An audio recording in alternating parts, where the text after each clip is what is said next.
reunião do grupo de fotônica de hoje, e dando prosseguimento àquele nosso esquema de reuniões onde as pessoas vão falar sobre artigos científicos, hoje é a vez do Luiz Eduardo, ele vai fazer a apresentação aí desse artigo. Manda ver, Luiz. Bom, gente, boa tarde. Voltando então para aquele esquema de apresentação de artigo, né, eu trouxe para vocês esse daqui que tem como tema a microfabricação de estruturas com metamateriais utilizando a técnica de lift, tá? Esse artigo foi publicado já tem um tempinho, foi em 2012, mas apesar do tempinho aí, ela ainda tem resultados interessantes aí, bem pertinentes aí para comentar com vocês. Foi publicado nessa revista aqui, que no ano passado teve esse fator de impacto, então é interessante aqui só para passar para vocês esses resultados. Bom, os objetivos dessa pesquisa aqui foi, principalmente, né, a microfabricação dessas estruturas aqui, que são chamadas de Split Ring Resonators, ou SRRs, utilizando a técnica de lift e um metamaterial, tá bom? Então, esse é o objetivo principal da pesquisa, mas também inclui aqui a investigação das melhores condições da microfabricação, a investigação das propriedades dessa estrutura microfabricada, e também um outro fator que ele deixa bem claro ali, que é para mostrar a eficiência da técnica de lift para a microfabricação desse tipo de estrutura, tá? Então, vamos lá, vou começar passando uma introduçãozinha rápida aqui sobre os temas, né, desse artigo. Só para começar, né, o que é um metamaterial? Um metamaterial, ele é uma estrutura, um material, uma micronanoestrutura que tem propriedades óticas não naturais, né? Ou seja, você não vai encontrar na natureza algum material que tenha esse tipo, essas mesmas características, né? Um exemplo aqui é essa imagem, né, que alguns metamateriais têm esse índice de refração negativo, né? É uma dos tipos de estudo aí com relação a metamateriais, tem alguns aí com índice de refração negativo, mas no caso desse artigo, a propriedade mais interessante, né, mais ditada aqui com relação à permissividade elétrica e a permeabilidade magnética, que no caso, essas duas características são definidas a partir da estrutura do material, tá? Então, a partir da microfabricação, né, do formato, das características geométricas dela, foi planejado para se ter uma certa permeabilidade magnética, uma permissividade elétrica e fazer uso, né, para conseguir gerar uma certa frequência na faixa de terahertz, que é o objetivo. Então, vários estudos aí com relação a Split Ring Resonators, elas são relacionadas à definição aqui da permissividade, da permeabilidade magnética, justamente por causa disso, para você ter a geração na frequência que você quer, tá? O Split Ring Resonator é uma estrutura, né, eu vou comentar um pouquinho melhor aqui como é que eles são aí no próximo slide, mas é a estrutura que eles utilizaram, né, para fazer essa geração de frequência em terahertz, que justamente utilizando esse fator do controle do Mi, tá bom? No caso, como que acontece isso aí, né? O Split Ring Resonator, quando você tem essa microestrutura já microfabricada, né, incidindo uma luz ali, você vai gerar uma ressonância ali naqueles elétrons ali no material, né, e essa ressonância vai gerar uma frequência na faixa de terahertz, no caso, essa frequência já pré-definida a partir dessa estrutura que você fez. No caso aqui está escrito como ressonância de plasmons, porque o metamaterial que eles colocam nesse artigo, eles deixam bem claro que é um metamaterial plasmônico. Qual que é a diferença de um metamaterial para um metamaterial plasmônico? A única coisa é que, no caso do metamaterial plasmônico, ele utiliza da ressonância de plasmons do material para gerar essas frequências em terahertz, tá bom? No caso, então, ele escolheu o artigo aí, os autores escolheram a técnica de lift para fazer essas estruturas, né, utilizando essas estruturas, para fazer essas estruturas plasmônicas aí em 3D, tá bom? Eu vou comentar um pouquinho melhor também como é que é a técnica de lift já. Bom, aqui só falando um pouquinho sobre o Split Ring Resonator, né, aqui a gente tem um gifzinho, só uma imagem para mostrar como que é, né, o que é esse Split Ring Resonator, é o formato dele, tá? Esse aqui é um dos formatos, existem diversos formatos aí que se pode fazer, mas, enfim, esses Split Ring Resonators, eles são utilizados para diversos tipos de estudo, No caso aqui, né, como eu já comentei, é para controlar a permeabilidade magnética e gerar frequências na faixa de terahertz, tá? Mas existem diversos estudos aí utilizando esse tipo de material com relação à quiralidade e índice de refração negativo também, tá bom? São diversos tipos de formatos e geometrias que você pode fazer esses SRRs, né? No caso do artigo em si, ele faz um formato em U, tá bom? Ele já vai ter uma imagem da estrutura feita, então vocês vão ter uma ideia melhor como é que é. Mas também tem estruturas aí em formatos de anéis, cilindros, e essa estrutura aqui, inclusive, né, que é um exemplo que eu peguei, só porque era um gifzinho interessante aqui para mostrar para vocês como é que é o funcionamento dele.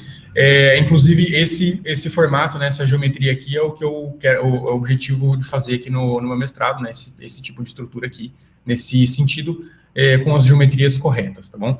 No caso, todas essas estruturas, elas formam tipo um capacitor, né, e aí esse capacitor é que vai fazer a geração ali na faixa de terahertz, tá bom? Essa ideia, né, dessas estruturas, ela foi pela primeira vez apresentada aí por esse autor aqui em 1999, nesse artigo, que o objetivo dele era estudar o engrandecimento da atividade magnética em alguns materiais, né? Daí ele acabou fazendo uma estrutura parecida com essa, e chegou a ideia aí do Split Ring Resonator, que a partir disso já surgiram várias outras aplicações legais com essa estrutura. Bom, só para comentar um pouquinho do LIFT, né, que é a técnica utilizada no artigo, o LIFT é uma técnica de escrita direta laser e, como a maioria das técnicas de DLW, tem umas características bastante interessantes e bastante importantes aqui no caso. Como, por exemplo, a alta resolução, né, da microfabricação e também o controle dos parâmetros da microfabricação. Esses dois fatores aqui são bastante relevantes e, inclusive, foram os mais citados ali no artigo para, justamente, por causa da necessidade, né, da microfabricação, porque, como eu comentei, as propriedades do material ali, eles dependem da estrutura, da geometria. Então, precisa ter uma microfabricação com alta resolução, com bastante controlada, né, para você ter o seu resultado da maneira que você quer. Se você tiver alguma imperfeição, vai dar diferença no resultado, como, inclusive, eu vou mostrar para vocês. E também, além desses parâmetros aqui, né, dessas condições, uma coisa interessante do LIFT aqui, das técnicas da LW em geral, né, que não envolve nenhum tipo de tratamento com as amostras, também não precisa de um local apropriado para fazer a microfabricação, etc. Então, são alguns fatores interessantes aí também, que não são, no caso de algumas outras técnicas de microfabricação, que não são de escrita direta laser, tá bom? O princípio do LIFT é o seguinte, você tem um material, você tem um doador, né, um filme ali uma lâmina de vidro ali que seja, com um filme do material que você quer trabalhar, e um outro material, uma outra lâmina ali, no caso de filme, tá? O objetivo é você colocar esses dois aí, você botar esses dois em contato, né, fazer um sanduíche ali de lâmina, filme e outra lâmina, e quando você incide um laser ali, o laser vai ablacionar aquela região, né, ele vai formar uma gota e vai transferir o material de um substrato, né, de uma lâmina para outra. Tá? Esse é o princípio do LIFT. Diversos tipos de materiais aí já foram utilizados, né, como metais, polímeros, biomateriais, cerâmicas, vários tipos de materiais já foram utilizados na técnica de LIFT, então é uma técnica bastante versátil, tá bom? Essa técnica ela foi desenvolvida por Borrandin em 1986, quando ele fez a transferência aqui, essa imagem aqui, né, eu peguei do artigo dele, que é a transferência de cobre, né, de um filme para um vidro, tá bom? Ele mostrou a possibilidade de fazer isso aqui com várias energias, tá bom? No caso, ele utilizou esse laser aqui, né, esse laser aqui que era um pulso de nanosegundo, operando em 193, tá bom? Bom, só para entender um pouco melhor o procedimento do mecanismo, que eu passei bem rápido sobre isso, é o seguinte, a gente tem, então, como eu falei, uma lâmina com um filme, que tem ali, que seja um material, né, de estudo, e outra lâmina ali como o material receptor. Então, a gente tem o doador e o receptor e o filme, tá?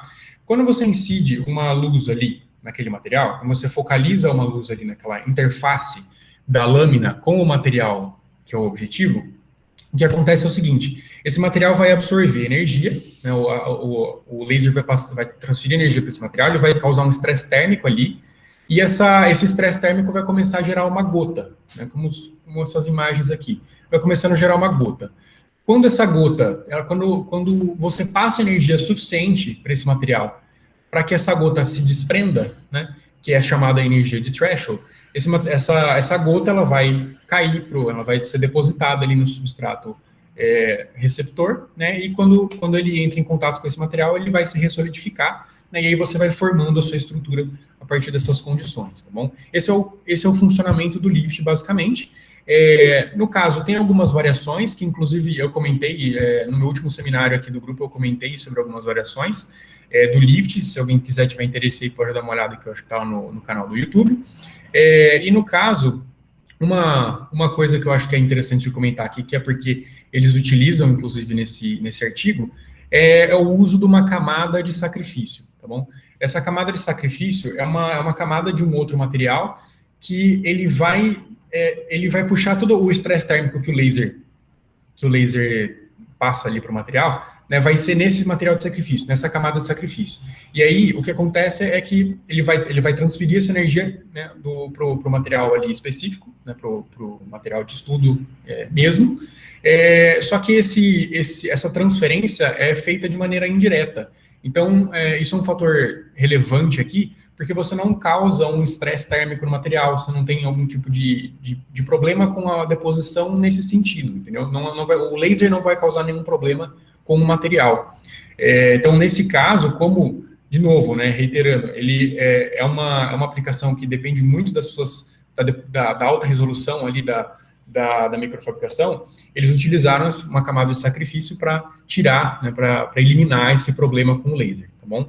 E só para comentar aqui também um fator interessante, com essa imagem aqui, a gente vê que conforme a gente vai aumentando, né, a partir do momento que você tem energia de threshold e consegue fazer a transferência, se você vai aumentando a energia ali do laser, a forma com que esse material é ejetado também muda. Ele vai formando ali uma gota, a partir de um certo momento ele começa a formar como se fosse um jato, e depois até um spray. Então, nesses casos aqui de jato e spray, você tem um certo espalhamento, né? A amostra, o resultado ali fica com um pouco de... Né? Não fica da maneira ideal, né? Então, eu achei interessante comentar isso aqui com vocês, porque, pelo mesmo motivo, né? Pelo fato de ser importante a alta resolução, né? Então, teve que ser uma coisa bem planejada com relação à energia, como foi feito o lift aí, para não ter esses problemas com relação à ejeção e ao estresse no material, tá bom?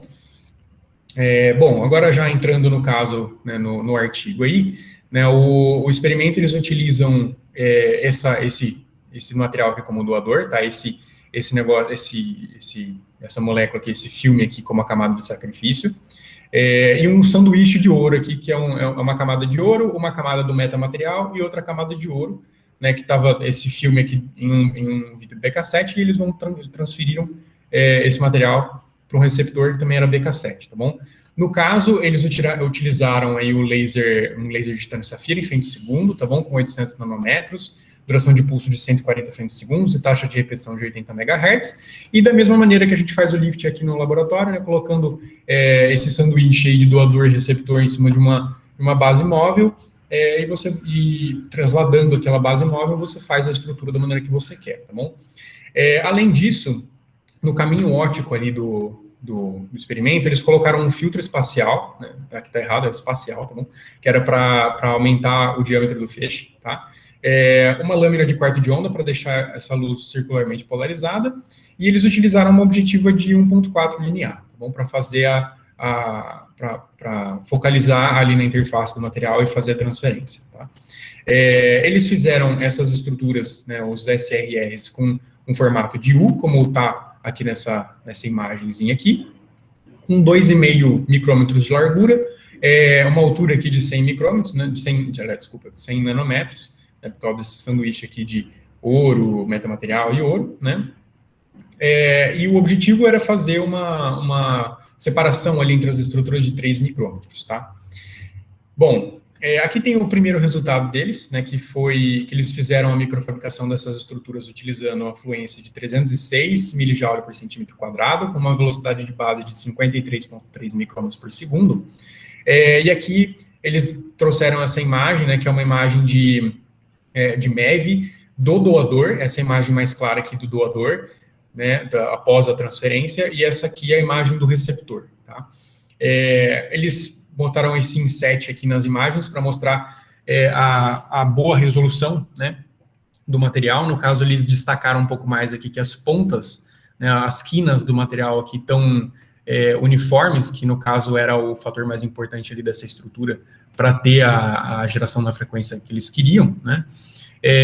E também eles destacaram aqui também que a superfície dessas estruturas, né, microfabricadas, elas ficaram um pouquinho grosseiras, mas eles culparam essa coisa aí por ser um material ali que tenha várias camadas, uma coisa tridimensional. Então, eles botaram a culpa nisso, pelo material tá um pouquinho, pela estrutura tá um pouquinho rugosa ali na superfície dela, tá bom? Bom, além disso, eles fizeram a microfabricação com outras fluências, tá? Justamente para mostrar, né, o objetivo de mostrar mostrar que é necessário você ter uma condição correta para você ter uma boa resolução ali na sua deposição. Né? No caso, eles fizeram com uma fluência um pouco menor, de 270 milijoules por centímetro quadrado, e outra um pouco maior, de 333.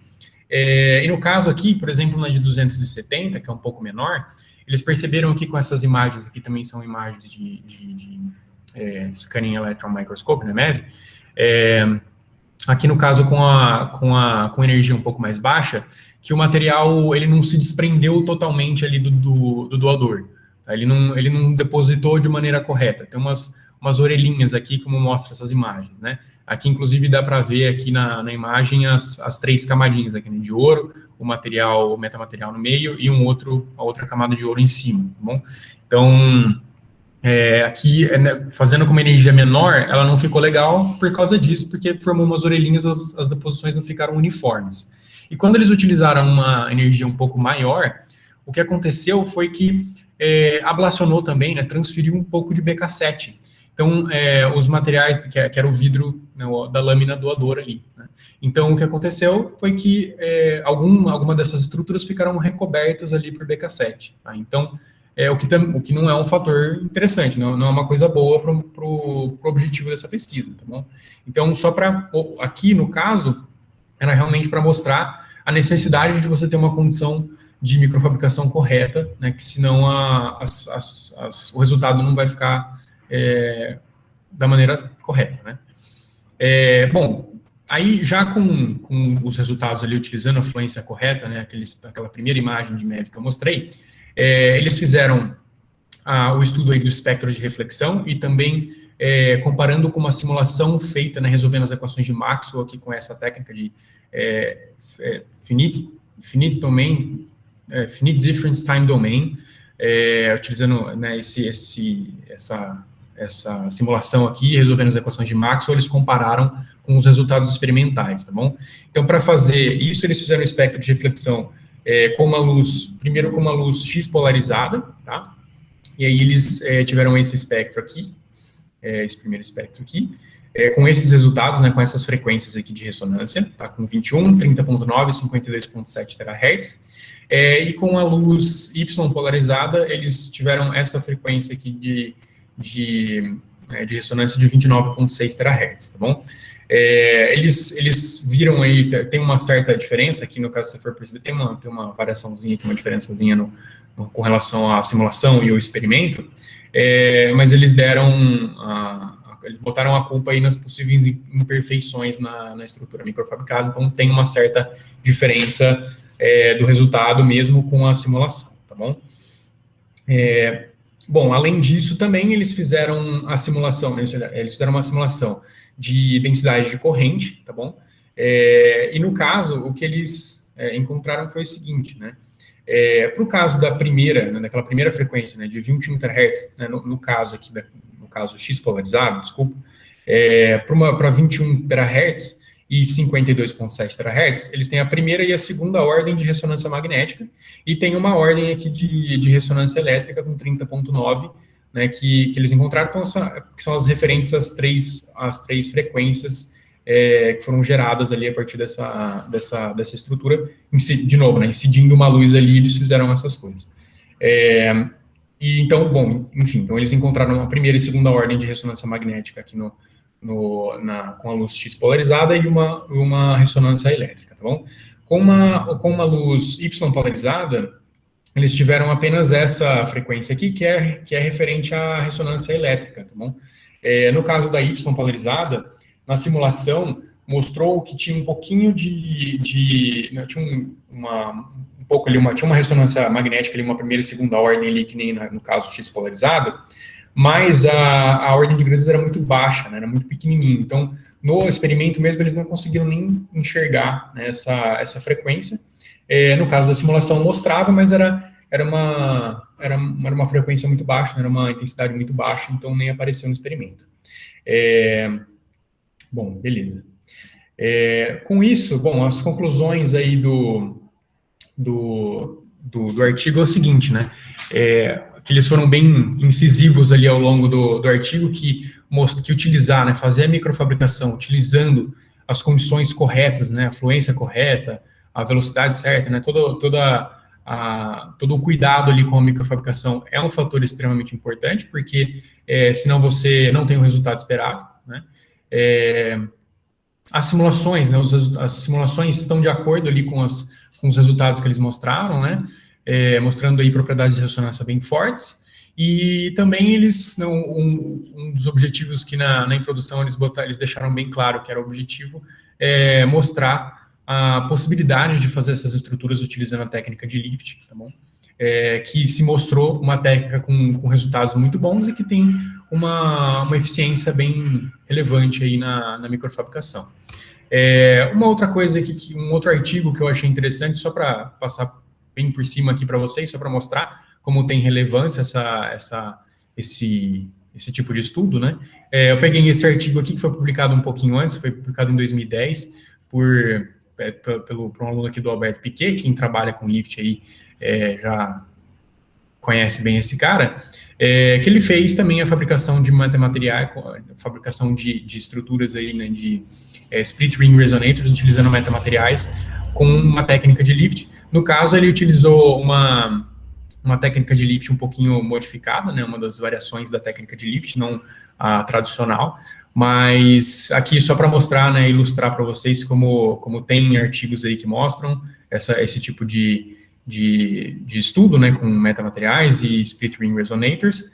E aqui, no caso, ele só botei essa imagem aqui para vocês verem uns formatos diferentes aqui de SRRs, né, tipo um retângulo dentro do outro, assim, né, formando aqui os capacitorzinhos, os anéis também aqui. Então, eu trouxe essa imagem aqui só para mostrar para vocês uma variação aí desse artigo, tá bom? Então é isso, gente, obrigado aí pela atenção, e aí estão as referências aí do artigo, né, e da parte de introdução aí que eu montei para vocês.